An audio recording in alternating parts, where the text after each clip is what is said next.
shall not be moved. We shall not be moved, just like a tree that's standing by the... In 1969, contract proposals by the Minneapolis teachers were once again rejected by the school board. Angry members of MFT Local 59 requested a strike vote. It failed.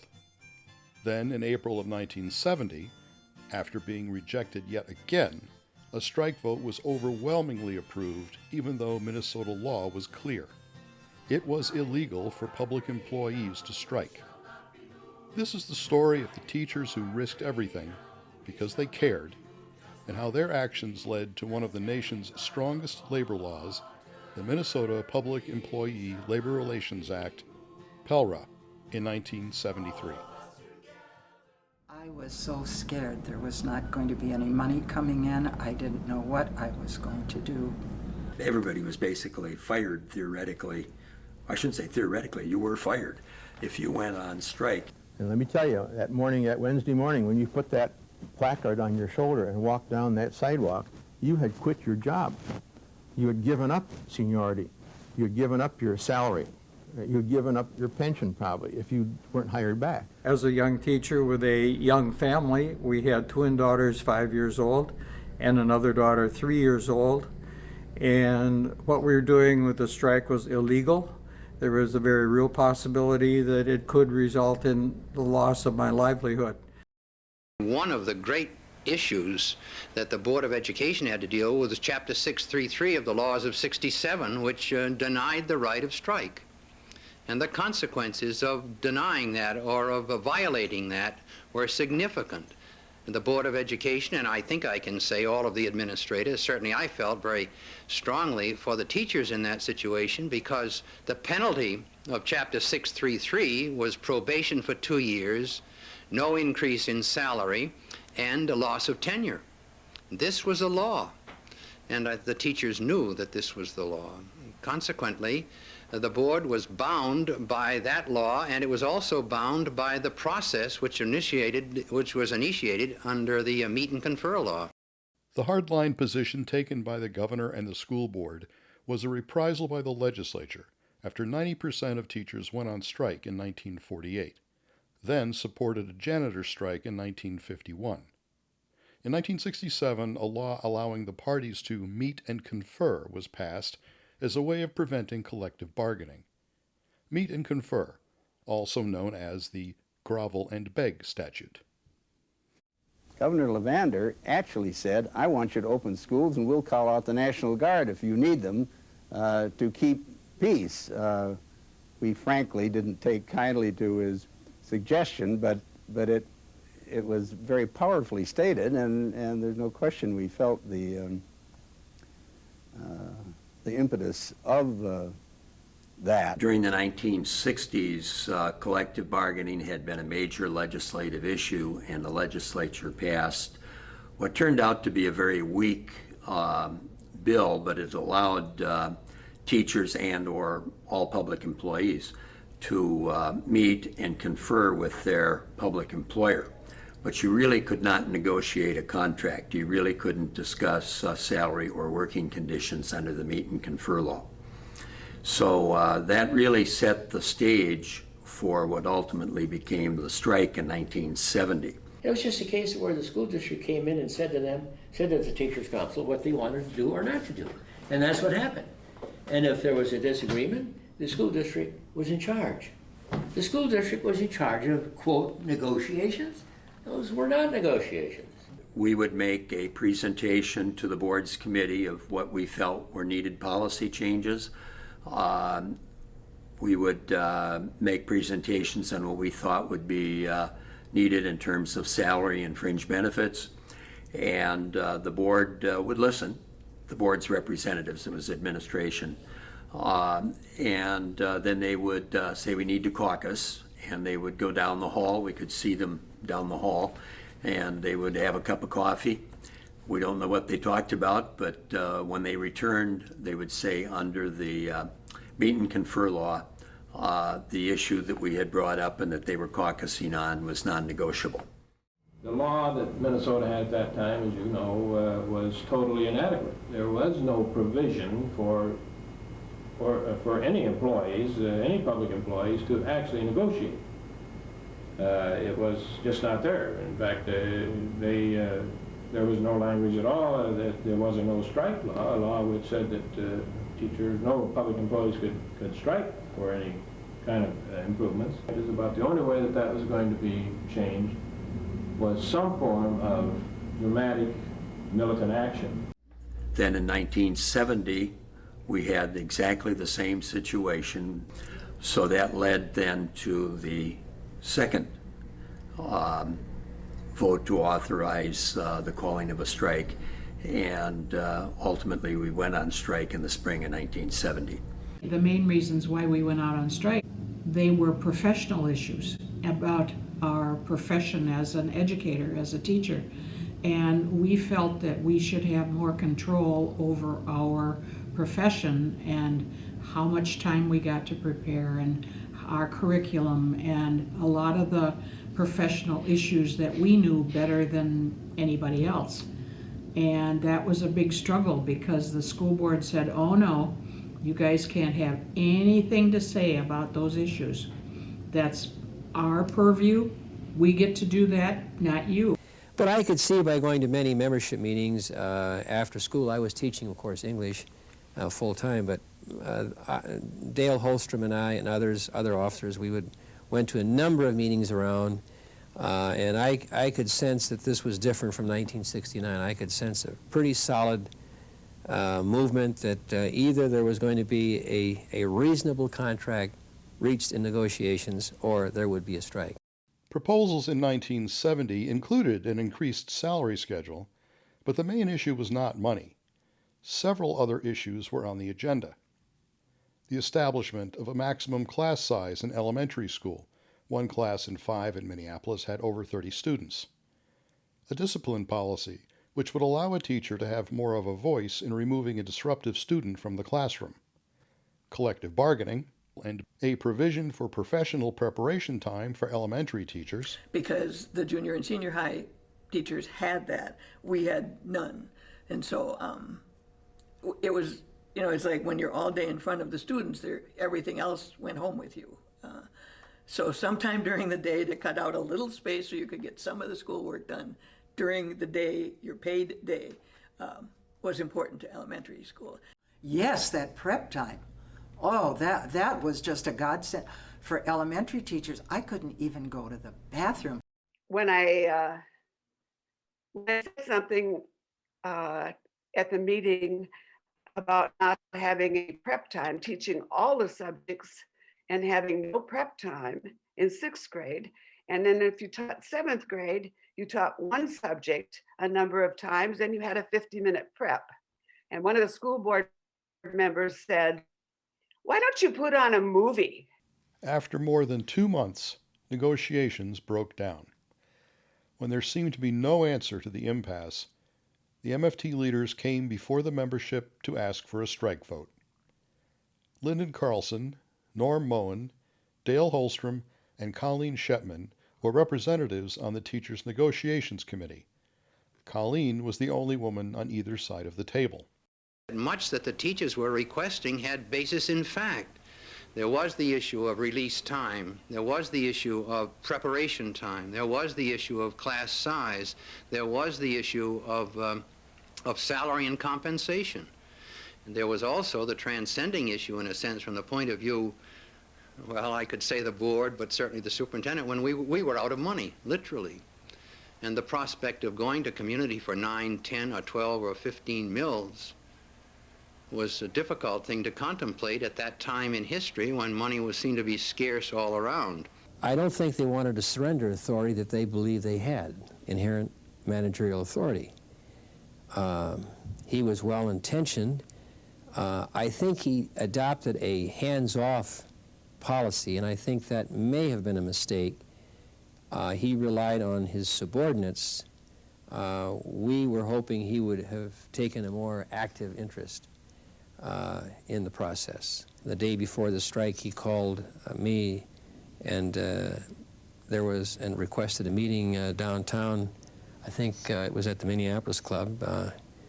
He wanted a few of us down to meet with him and a few other administrators to see whether or not the strike could be averted. But basically, by then it had gone too far, and they were not willing to negotiate on these key issues. The Minneapolis club didn't at that time allow women. So they let me in the basement. And then one of the guys was with me down there. Norm and Dale would come down and talk to us about what they were proposing and what we should accept. And then they would go back up with our answer. And by that time, I was getting a little madder by the minute sitting down in the basement. I was grateful that Dale and Norman were so strong because they supported me and what I had to say and so on, when a lot of the other men at the table on the other side especially were dismissive, I guess would be the word. So all that frustration built up over issues concerning elementary teachers, their right to preparation time, discipline issues, class size maximums, pay schedules, all the rest of it, mounting frustration, which then, of course, spilled over in 1970 when we could reach no agreement. I think probably the key issue was simply our determination that we had the right to negotiate a contract. On Monday evening, April 6th, after an emotional 2-hour meeting, often interrupted by cheers, applause, and standing ovations, the teachers voted. By a count of 1,170 to 312, a strike was authorized to begin at 7 a.m. on the next Thursday, April 9th. In spite of an injunction from the Chief Judge of the Hennepin District Court on Wednesday the 8th, one telephone call started the strike at 7 a.m. on Thursday. 2,190 teachers were absent from class. Principals had been briefed on keeping buildings open, and they were not to dismiss classes without approval. They were instructed to take roll of teachers. Lights in the schools were left on all night to prevent vandalism, and hot lunches were canceled because union delivery drivers honored the picket lines outside the school buildings. Members of Service Employees Local 63 were instructed by their business agent not to do any work which could be construed as teachers' work. On the following Monday, April 10th, all schools were officially closed. It is we who plowed the prairies, built the cities where they trade, dug the mines and built the workshops and the smiles of railroad laid. Now we stand outcast and starved against the wonders we have made, but the union makes us strong. Solidarity forever, solidarity forever, solidarity forever, for the union makes us strong. All the world that's owned by idle drones is ours and ours alone. We have laid the wide foundation, built its skyward stone by stone. It is ours not to slave and not to master and to own. How the union makes us strong. Solidarity forever, solidarity forever, solidarity. I said, I have to vote to strike, even though I'm a first-year teacher and not tenured yet. So I did. I thought, well, I'm young enough to start over someplace else if I need to. So no one was hesitant or had to be coaxed to go out. And, you know, there's a lot of concern. How is the vote going to turn out? And then, of course, how many people actually show up? How many people will cross the picket lines? I did feel an awful responsibility for somebody who maybe had 25 years or 20 years in and, you know, got a short haul to retirement, and they were risking that. And so I thought, oh boy, we better hang together and get this settled. The ones who really had to make a hard decision were the people who were heads of household, who had been teaching for a long time, who had an investment in their pension. That probably was one of the tougher hurdles with some of the older teachers. Having said that, I can think of one fellow that was at Henry High School that was close to retirement, and he was on the picket line. Because of a court injunction issued the day before the strike, several strike leaders decided to keep out of sight on Wednesday evening. Norm and Dale went to the stay all night at that motel, and they stayed all night there because they were uneasy about getting arrested. Well, then Norm has always said that what they did then is they drove up Nicollet Avenue, and when they came over the hill at 50th and Nicollet, and they looked down and they saw all of us in front of Ramsey, picketing Ramsey Junior High and Washburn next door, then they knew it was going to be successful, because they didn't know whether anybody was going to come out or not. We drove by Edison School the morning that the strike started to see if there were any picket signs out. And a sigh of relief when I saw that the pickets were out. And then we drove by a couple of other schools before I got to the meeting, and I was relieved, and actually to the point of being teary about it, because then I thought we were going to win. I told my strike captains, as soon as you got all your people online, call in and let me know how many you got. And then the numbers started coming in and started adding them up, and we knew we had close to 2/3 of the teachers. They were pretty decisive. As a matter of fact, we had 2,200 teachers out on strike. Of the then 3,400, 1,700 plus of those 2,200 were members of Local 59. I can only remember actually attending class after the strike from like 2 to 4 days after that, before they shut everything down. We went to school the day after the strike. I mean, I remember going through the picket line, up the steps into school. We all cheered for the teachers as we went in the building. All of my teachers, I think, were out on strike. I started the phone chain for my little area, called all my strike captains and said, okay, tomorrow morning, 7 o'clock, hit the sidewalk. I'll have the signs to everyone by that time. I got up at 6 o'clock, went to North High to deliver the signs, and nobody there except John Bastelis, my old buddy, and nobody else around. And he had a little sign he had made himself with a ballpoint pen. It wasn't very well done. And I gave him a big sign, and he and I walked up and down the sidewalk together. I looked around and thought, boy, maybe I'm the only guy on strike in the whole system. And John just kept right on marching, and I had to go over to strike headquarters at the Polish National Alliance. And as I drove away and saw John still bravely marching along, I saw about 4 or 5 other people join him, and then as I came around the other corner, I saw about 5 or 6 more. And I knew that we were underway. I was at Ramsey Junior High then, and I would plant myself in the driveway with my sign that said AFL-CIO so that I could turn away the delivery trucks. And sure enough, the Teamster drivers saw my sign and they turned away or just kept driving. It was a powerful statement of how the rest of the labor movement was supporting our illegal action.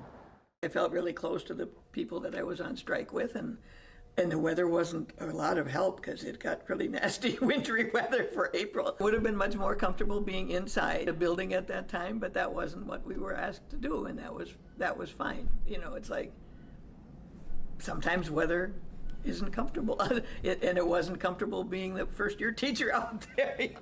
A lot of rain, it was cold. In the cartoon that I drew, the well-dressed teachers wearing a raincoat, that was my fashion red raincoat. That cost me quite a bit. I got that at Field Schlick in St. Paul. I remember I loved that raincoat. We had parents regularly come up, oh, would you like a cup of coffee? Would you like some donuts? We're behind you. We want you to know, as parents, we are behind you. And that was a great feeling. We were very tight as teachers. We were very tight as a community. But we felt a unity with the parents because they wanted a better education for their kids. They were aware of the stress that we were having. As the strike continued, There were signs that public support was increasing, but there were always reminders that not everyone was as supportive. One day while we were picketing Sanford, there were about 7 or 8 of us walking around the building, and we came upon a somewhat elderly lady that was walking a small poodle dog. She walked by us with a big smile on her face, and she asked us what was going on, what was the strike all about. And all the time we were talking to her, we had a big smile on her face. After about 10 minutes of talking, she said, well, I think I'm going to have to go on now with my dog. But listen, she said, when this is all over, I hope they fire you all. We would get a settlement fair and just. We heard that at every strike rally. Bob Rose, being the very organized man that he was as our strike captain, decreed that we would all be well-dressed striking teachers, and we would smile, and we would respond to the telephone chain that he set up. So every night we awaited news from the telephone chain. Were we or were we not going to be on the picket line again? The phone chain stayed in operation every night, even if the message was just that they're still meeting and they're still negotiating and no progress has really been made. We felt it important that every single member be contacted every day, that the idea of solidarity in actual union, that you're in this, we're with you. There were always kind of rallies at the end of the day, and people would come together, and the union was very good about that. Leadership would cheer us on, and they understood very well what the teachers were going through and did their best to address that. We had a 75-cup coffee pot plugged in outside of the Gordon Center for the teachers who were on the strike line. And I understand that several other schools had that also. We would go to these meetings where Norm Moen, who put his life on the line, his job on the line, and it was so positive, and said, keep it up, we can do it. We're making progress with the board. Norm Moen was like a rock star to us. I have to say, at 23 years old, going to a pep rally or going to a meeting and catching up on the news, to see Norm Moen, and Bob Rose as well was up there. The spirit of the membership was tremendous. That gave us great confidence. That certainly was very memorable. And of course, we were determined every day to try to make progress, and there were times there when very little progress was made. And that was frustrating. But I think what stands out to me is the tremendous support that the rank and file teachers and certainly the union members gave. They were solid all the way, and that was a tremendous lift for us. The teachers would talk about the strike, students would ask, so we had a pretty good understanding of why the teachers wanted to strike and what was happening with negotiations and where things were going, how they were going, things like that. At the end of the first full week of picketing, strikers had marched on the state capitol to demonstrate their determination and solidarity, that they cared about their kids, and that they were not going to back down. Finally, after 3 weeks of negotiations, it looked like a settlement was in sight. We finally wrapped up the strike. We had a Sunday meeting over at one of the school board members at the home of Frank Adams, one of the board members, on a Sunday. And one of the other school board members, who was the chairman of the board, Stuart Ryder, he was also there. And we talked about a lot of these issues, and we finally agreed to the terms of it. I remember one morning I was called to a meeting. It turned out with David Rowe, then head of the state, I think it's AFL-CIO, and myself, just the two of us with the president of the Chamber of Commerce, pointing out to us in very strong terms what this strike was doing to the reputation of the city and a place for people to come and establish businesses and work. And in effect urging us very strongly to stop stalling and get the matter settled. It appeared a settlement had finally been reached. Yet, even as teachers and students returned to the classroom, it became clear that the union's victory might be in jeopardy. After we had strike settled, somebody took it to court and the settlement was ruled illegal, and they negotiated a bunch of stuff with it that the striking teachers could make up the 3 days that they were officially on strike, and then after that they'd say the schools were closed so you weren't on strike. But then the court ruled that because you were on strike, the law says you cannot give those teachers a raise.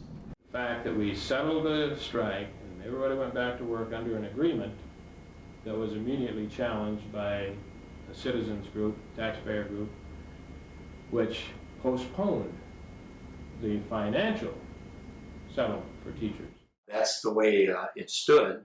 And then in 1971, the board came to the table and they bargained almost as though we had a public employee bargaining law, because I think the lesson had been learned that if things get bad enough, a strike can take place. The Minneapolis teachers went on strike and sent a shocking notice to the board, not only the Board of Education, but to all boards of education, to the state legislature, to say that there are teachers that are angry, there are teachers that are upset, there are teachers who are willing to put their job on the line, and if this doesn't change, sorry to say, there'll be a lot of other teachers who will quit and go into other professions. It was not sustainable emotionally, mentally. It took a toll, and the toll was, if something doesn't change, we're going to find a school district or we're going to find a job that will treat us like human beings. Finally, it brought about, the pressure was brought enough for 1972 to bring about changes in the public employee law, where all public employees went from collective begging to collective bargaining. The political situation had changed as a result of the 1972 election. For the first time in many years, the DFL, Farmer Labor Party, was in the majority in both the House and the Senate, and there was a DFL governor. So they were very interested in resolving the issue and making sure that there was a fair system at the bargaining table between the employer and the employees. You know, you can probably point to maybe historically a half dozen events nationally that people would identify as major contributors to the labor movement. And obviously the Minneapolis teachers' strike was a major contributor to the labor movement in the state of Minnesota and in other places. Why did I want to teach in Minneapolis schools, other than it's my school district, because that's where I went to school? But it was also because of the union and because of the strike, and because I knew that the Minneapolis teachers were really good teachers, and they were really strong teachers, and they had a really strong voice in what teaching should be. The buttons we wore to identify ourselves was this one, I care enough. And I've always felt that way about going on strike. I cared enough about the students and myself and my fellow teachers to go on strike and to be out there. What do you get when you go on strike? What do you get when you go on strike? You walk in rain and catch pneumonia, hoping Bob Rose's chain will phone ya, but all set to go and walk again. But all set to go and walk again. So ask me what it's all about, 'cause I've been there and I've been out carrying a sign, and I've walked miles greeting people with my smiles. What do you get when you go on strike? A settlement fair and just, no sorrow. So we'll go again tomorrow. We'll walk that picket line again with a sign. We'll walk that picket line again. Everybody hold it out, hold it out, hold it high.